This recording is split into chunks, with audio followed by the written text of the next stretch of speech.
Bonjour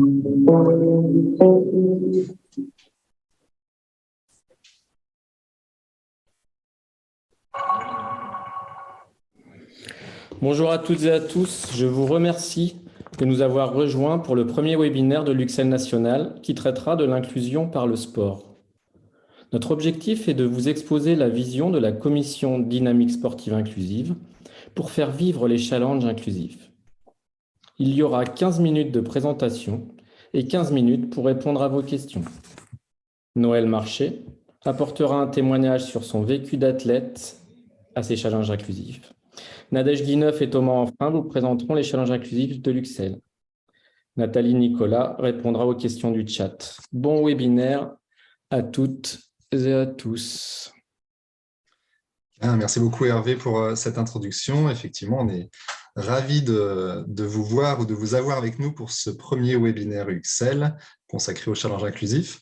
Alors, plus largement sur l'inclusion et les sports, mais on a décidé de faire un focus sur cet aspect challenge inclusif, de vous dire comment ça se vit déjà sur certains territoires qui n'ont pas attendu ce webinaire pour se lancer et espérer vous donner envie de nous rejoindre dans cette aventure.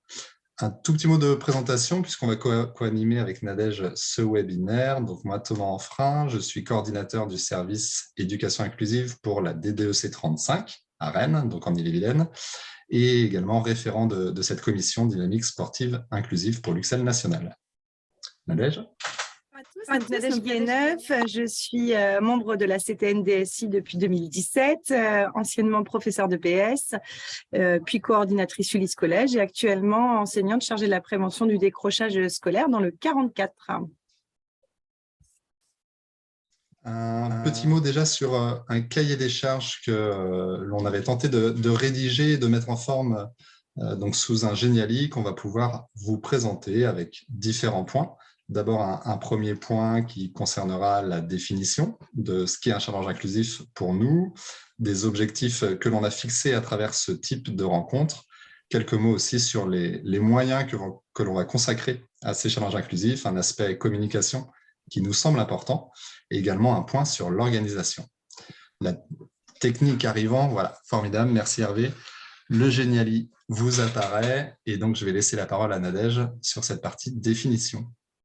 Voilà, donc pour débuter, on va essayer de vous présenter ce que nous, on a cherché à mettre en place comme définition. Donc, chaque mot est un petit peu important. On peut la lire ensemble. Donc, c'est une rencontre sportive qui permet aux élèves en situation de handicap et sans handicap, donc pour favoriser donc une mixité, de pratiquer au sein d'une même équipe une activité physique et sportive. Donc, l'activité est bien un support uniquement.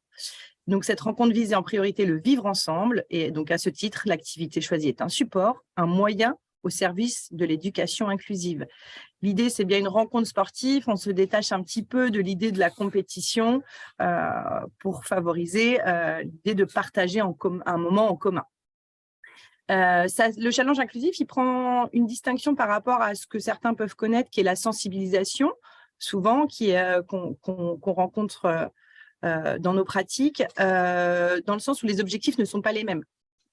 Les objectifs donc, prioritaires pour nous, c'est vraiment chercher à reconnaître et s'enrichir de l'autre dans sa singularité, de vivre en équipe et collectivement une expérience sportive, et donc d'insuffler une dynamique inclusive dans les établissements et les territoires, c'est-à-dire vraiment créer des actions locales pour que chacun dans les établissements puisse avoir l'occasion de se rencontrer et d'avoir une mixité entre des personnes en situation de handicap et sans handicap. Et à ce titre, on parle donc pour les jeunes du premier et du second degré et pour tout type de handicap, donc que ce soit moteur ou déficience cognitive, intellectuelle ou autre.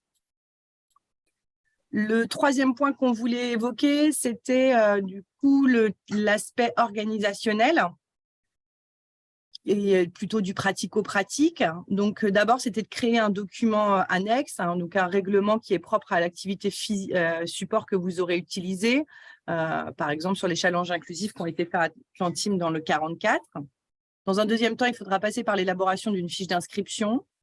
Donc ça, c'est au même titre que chaque événement sportif. Dans un troisième temps, c'est de récompenser le fair play, l'attitude, l'implication citoyenne du jeune. Donc là, encore une fois, on n'est pas sur l'aspect compétitif, mais vraiment plutôt sur le vivre ensemble. Récompenser les participants autrement que dans le jeu, donc par des rôles socio-participatifs comme être juge, arbitre ou autre. Récompenser tous les jeunes par un diplôme, un t-shirt ou une médaille ou quelque chose. Récompenser récompenser tous les participants par une même médaille. Et enfin, de déterminer des critères de participation via une invitation. Plusieurs challenges existent déjà dans le 44 ou dans le 85, donc via Atlantim avec le collège de Villebois-Mareuil à Montaigu en 2019. Il y a également l'activité futsal ou l'athlétisme qui peut être développée dans le 44 entre autres. Dans le 35, on a le projet à bloc qui a été basé sur l'escalade. Et dans le 54, dans l'Est, des Uxelia dans le premier degré. Voilà. Ça vous laisse un petit panel un petit peu pour voir quelles activités support peuvent être utilisées. Et l'idée, en fait, dans ces organisations-là, c'est de ne pas hésiter à solliciter la DSI pour avoir un accompagnement par rapport à vos réalités de terrain. Effectivement, comme Nadège, tu le dis là, on a autant de challenges inclusifs possibles que d'initiatives locales. Donc, ça peut être un périmètre différent, que ce soit à l'échelon d'un établissement, de plusieurs établissements, d'un diocèse ou de plusieurs diocèses. Et pourquoi pas un jour au niveau national. Donc, voilà, n'hésitez pas en tout cas à vous lancer, à nous solliciter pour qu'on puisse à la fois connaître vos initiatives et puis vous y accompagner pour qu'elles puissent voir le jour. Deux autres points sur ce cahier des charges, sur les challenges inclusifs, un aspect communicationnel. On le verra tout à l'heure, vous avez possibilité de faire labelliser votre projet challenge inclusif UXEL avec la position de notre logo que l'on retrouve sur les diapos.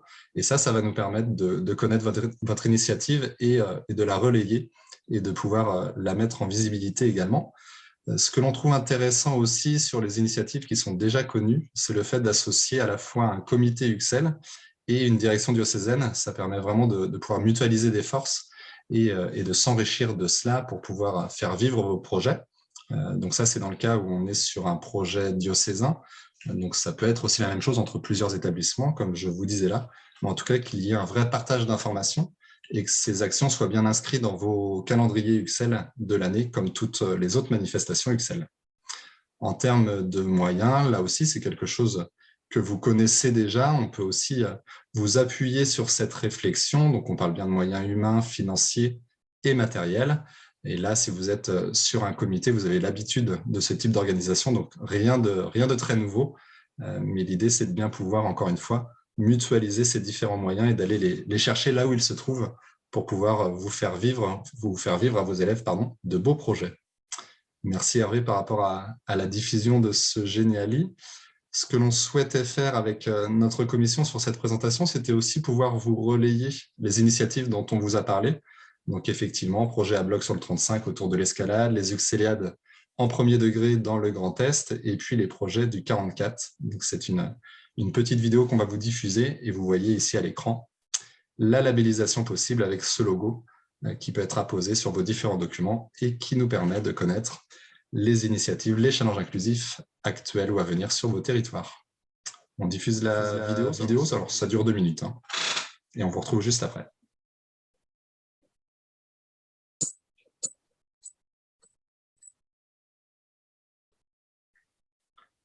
Voilà, petit souci de son Hervé, ça a fonctionné. Voilà.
On termine sur cette question. Et demain, quel challenge inclusif pour votre établissement, votre direction diocésaine ou votre comité? Vous avez vu à travers ces quelques images que donc ça peut être bien premier ou second degré, voire des projets interdegrés, des disciplines sportives individuelles et ou collectives. Mais il y a forcément un engagement collectif. Sur le projet à bloc sur l'escalade, c'est une activité individuelle, mais chaque élève de dispositif Ulysse, par exemple, allait chercher un camarade de sa classe de référence, donc qui n'est pas en situation de handicap, pour participer ensemble. Cette année, nous, on le fait sur des jeux coopératifs. Et donc là, on demande à chaque établissement qui s'inscrit de créer une team de 30 élèves maximum, avec quelques élèves de dispositif Ulysse à l'intérieur de cette équipe. Donc on est bien sur cette mixité que vous a présentée Nadège. Et maintenant, c'est Noël qui va nous dire un mot de sa place de sportive et de son vécu. Merci Noël pour ton témoignage. Merci Thomas pour le volet. Donc du coup, bonjour à tous, je m'appelle Noël Marché. J'ai 23 ans et aujourd'hui je suis étudiante. Mais durant toute ma scolarité, j'étais dans l'enseignement privé. Donc moi, j'étais dans le 72 et je fais partie de ce groupe DSI depuis ses débuts en 2017. Moi, je faisais de l'athlétisme en compétition, mes 3 années de lycée, du coup, 3 ans de suite. Je faisais le 800 mètres. Ça, c'était pour le côté compétitif. Par contre, on a rapidement mis en place, je dirais, dès les premiers départementaux, un 400 mètres de challenge inclusif où, comme l'expliquaient Thomas et Nadège, le but ce n'était pas du tout la performance. Le but n'était pas du tout de terminer dans un temps record et de terminer premier. C'était ouvert à tous, tout type de handicap, tout type d'envie. Si les gens avaient envie, tant mieux. Sinon, tant pis. Il y avait des professeurs aussi qui couraient avec nous.